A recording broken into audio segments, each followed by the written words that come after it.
Hello friends, welcome back to my channel. நம்ம இன்றைக்கி இந்த வீடியோவில் ஆட்டுக்குடல் குழம்பு எப்படி செய்கிறதுன்னு பார்க்கலாம். ஃபஸ்ட்டு ஒரு பேனில் 5 வரமிளகாய், கொஞ்சமாக தனியா, சீரகம், சோம்பு, குருமிளகு, பட்டை, கிராம்பு இதெல்லாம் சேர்த்துட்டு நல்லா எண்ணெய் ஊற்றி வறுத்தெடுத்துக்கலாம். அதுக்கப்புறமா அதே பேனில் சின்ன வெங்காயம், பூண்டு, இஞ்சி இதெல்லாம் சேர்த்து நல்லா வதக்கி இது எல்லாமே வந்துட்டு நம்ம ஒரு நல்ல ஃபைன் பேஸ்ட்டாக அரைச்சி எடுத்துக்கலாம்.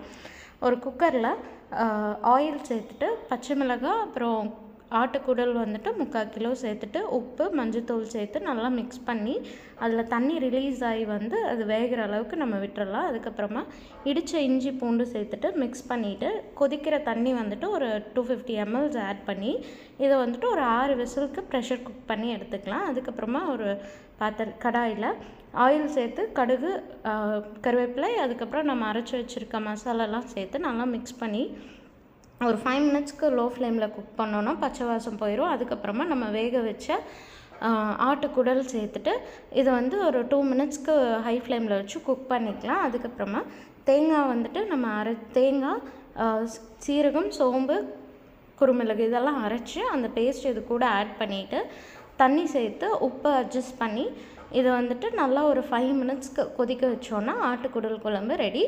ட்ரை பண்ணி பாருங்கள். தேங்க்ஸ் ஃபார் வாட்சிங்.